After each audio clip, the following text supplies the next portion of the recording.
Hello दोस्तों, welcome to my channel. दोस्तों, आज की कहानी का टाइटल है तीन गुरु। बहुत समय पहले की बात है। किसी नगर में एक बेहद प्रभावशाली महंत रहा करते थे। उनके पास बहुत दूर दूर से शिष्य आते थे। एक दिन एक शिष्य ने महंत से सवाल किया, स्वामी जी, आपके गुरु कौन हैं? आपने किस गुरु से शिक्षा प्राप्त की है? महंत शिष्य का सवाल सुन मुस्कुराए और बोले, मेरे हजारों गुरु हैं। यदि मैं उनके नाम गिनाने बैठ जाऊं तो शायद महीनों लग जाएं। लेकिन फिर भी मैं अपने तीन गुरुओं के बारे में तुम्हें ज़रूर बताऊंगा। गुरु बोले, मेरा पहला शिष्य था एक चोर। शिष्य यह सुनकर आश्चर्यचकित रह गए। तब गुरु ने बोलना शुरू किया, एक बार मैं रास्ता भटक गया था और जब दूर किसी गांव में पहुंचा तो बहुत देर हो गई थी। सब दुकानें और घर बंद हो चुके थे।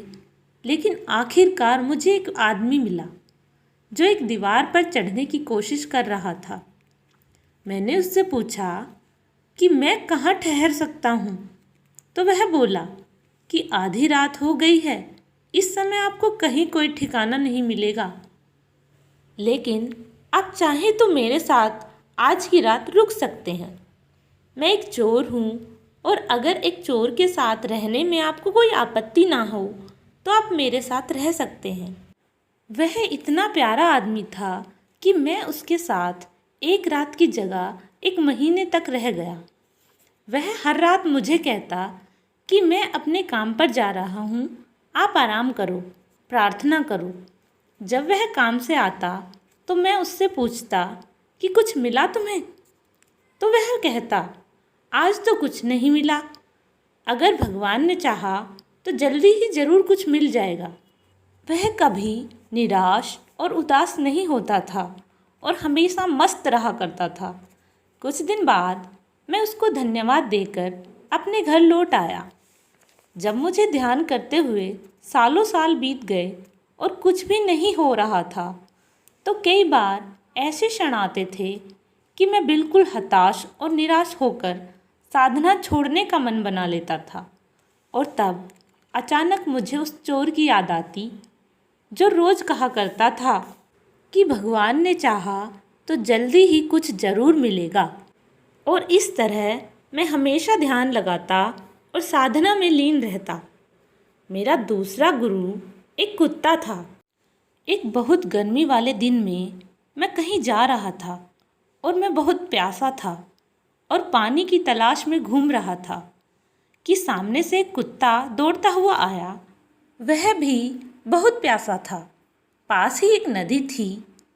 उस कुत्ते ने आगे जाकर नदी में झांका और देखा कि एक और कुत्ता उसे पानी में नजर आ रहा है जो कि उसकी अपनी परछाई थी।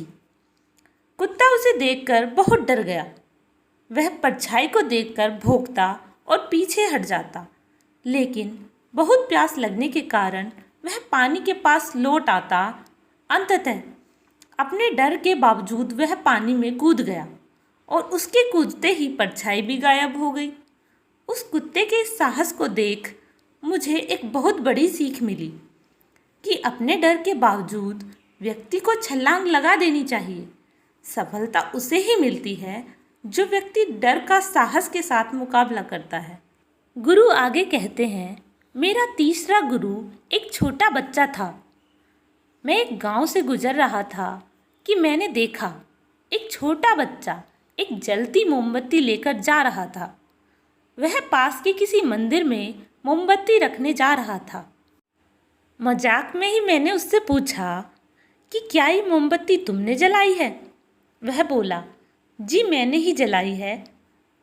तो मैंने उससे कहा कि एक क्षण था जब यह मोमबत्ती बुझी हुई थी और फिर एक क्षण यह आया जब यह मोमबत्ती जल गई। क्या तुम मुझे वह स्रोत दिखा सकते हो जहाँ से ये ज्योति आई है? वह बच्चा हंसा और मोमबत्ती को फूंक मारकर बुझाते हुए बोला, अब आपने ज्योति को जाते हुए देखा है? कहाँ गई वह? आप ही मुझे बताइए। मेरा अहंकार चकनाचूर हो गया, मेरा ज्ञान जाता रहा और उस क्षण मुझे अपनी ही मूढ़ता का एहसास हुआ। तब से मैंने कोरे ज्ञान से हाथ धो लिए। शिष्य होने का अर्थ क्या है? शिष्य होने का अर्थ है पूरे अस्तित्व के प्रति खुला होना, हर समय हर ओर से सीखने के लिए तैयार रहना, कभी किसी की बात का बुरा नहीं मानना चाहिए, किसी भी इंसान की कही हुई बात को ठंडे दिमाग से एकांत में बैठकर सोचना चाहिए कि उसने ऐसा क्या क्या कहा और क्यों कहा। तब उसकी कही हुई बातों से अपनी की हुई गलतियों को समझें और अपनी कमियों को दूर करें। जीवन का हर क्षण हमें कुछ ना कुछ सिखाकर जाता है, कुछ ना कुछ सीखने का मौका देता है। हमें जीवन में हमेशा एक शिष्य बनकर अच्छी बातों को सीखते रहना चाहिए। ज्ञान हमें आए दिन किसी न किसी रूप में किसी न किसी गुरु से मिलता रहता है। यह हम पर निर्भर करता है कि क्या हम उस महंत की तरह एक शिष्य बनकर उस गुरु से मिलने वाली शिक्षा को ग्रहण कर पा रहे हैं या नहीं। तो दोस्तों, अगर आपको गुरु शिष्य की यह कहानी पसंद आई है तो कृपया शेयर, लाइक एंड सब्सक्राइब अवश्य करें। कृपया अपने किसी भी तरह के सुझाव व विचार हमें कमेंट करके अवश्य बताएं। धन्यवाद।